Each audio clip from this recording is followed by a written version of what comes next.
Now, if you're like me, midweek meals are the hardest things to cook. You've got no energy, you've got no time, and you're running out of inspiration. Fortunately for me, my mate Ben is a chef, and he's going to show me how to hack a midweek meal, and to prove how easy it is, I'm going to do everything. Okay, so the key we're looking for here is simple. So one pot cook, minimal washing up, and simple ingredients that cook quickly, starting with our pork medallions. You can buy them as medallions, or you can buy a whole pork fillet and cut your own. The beauty is they're nice and lean. All you need to do is season them up, so salt and pepper. This is where I get stuck in.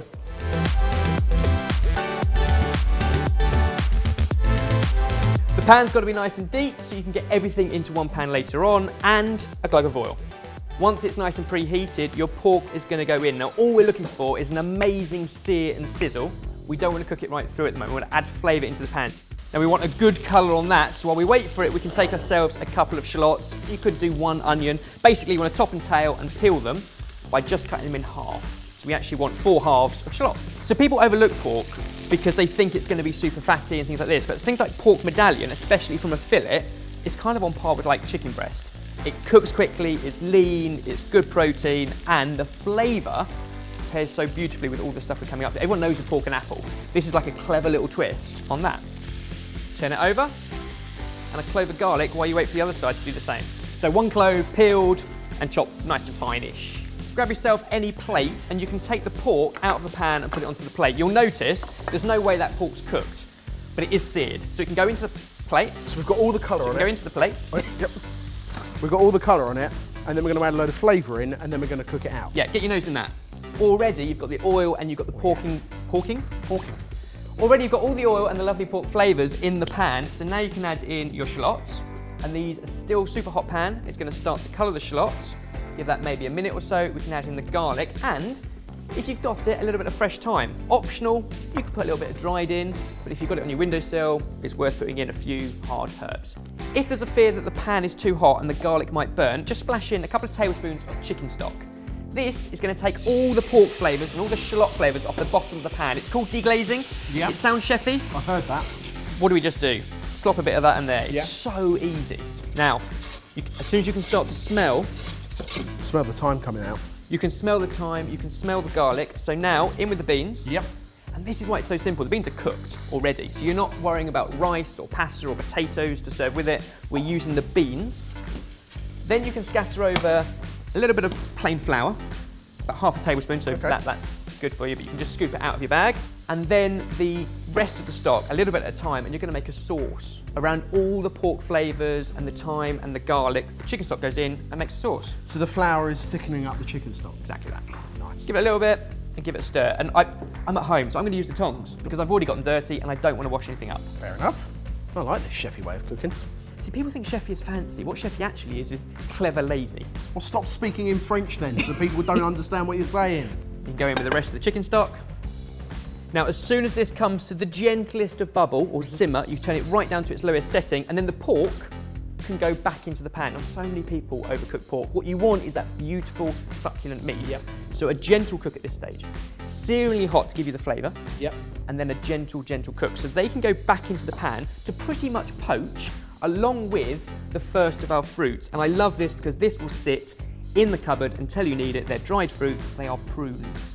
So pork and plum, dried plum basically, and pork and apple, and we're going to use apricot. All these stoned fruits and autumnal fruits, pears, apples, apricots, plums, in this case the dried plums, prunes, are so good with pork. And don't waste all that amazing pork flavour that's come out of there as well, that can go in.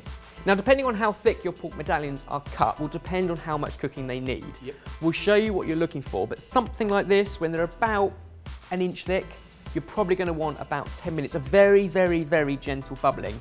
In that time, we can prepare our apricots. Super in season at the moment, nice and autumnal apricots, and we're going to de-stone them. That sounds like a fuss. Yep. Watch this. I'll do one, you do the rest. Thumb in the top and just pull it apart. Stoned. So easy, and people think it's difficult. Thumbs in the middle. Pop. De-stoned. And then we're going to quarter them. What are you doing? Like that. I'm going to do one, you're going to do 3. No, I know how to cut. really easy. Again, if you haven't got fresh ones to hand, you could use dried apricots. Yep. You could use pear quartered up and decored. You could use apple. These are all flavours that work so beautifully with pork and make this dish one that you want to cook regularly as a midweek meal. What are you doing? Just checking you got it right. Smell that. I hope I've got it right. You've been telling me what to do. Oh, I'm not going to talk because there's a really loud siren, but that smells great. Permission to take control and show you something. Go for it. Now, one of the beautiful things about a pork medallion is its gorgeous shape. What you want to do is check if the middle is cooked. So if you cut into it that way, you've kind of defeated the point of these beautiful medallions. Yeah. And yet you want to get into the middle. So a little tip, if you want to check it and you're unsure, flip it over to the worst side and cut in at an angle.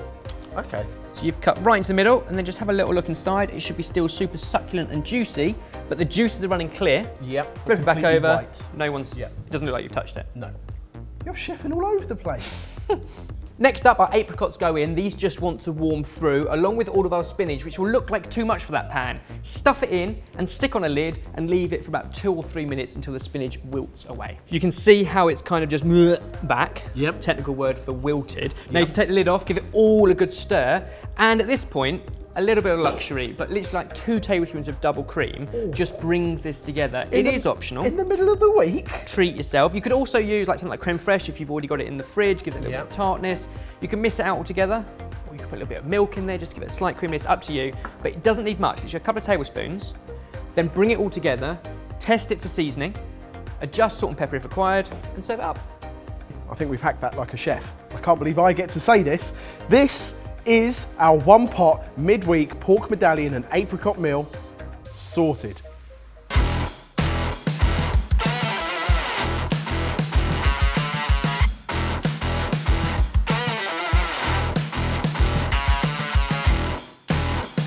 Happy Tuesday, Wednesday, Thursday. They're all midweek, aren't they? They're all midweek. That's so tender. Oh, that's really good. What I like about this is that I can serve that up on a Wednesday night and people would think that I've gone to a lot of effort. Actually, you don't even need to impress people, you can impress yourself. Yeah? I love this kind of food. And although we've done it enough for 2, easily scalable for 4, if you're a family or something like that, it's so easy. So come on then, I need marks out of 10. How did I do? Well, you followed everything and you ended up with a delicious meal, so surely that is 9.5. You can get the full recipe down below. Click on the left if you missed our last video, or click on the right video for one of our favourites.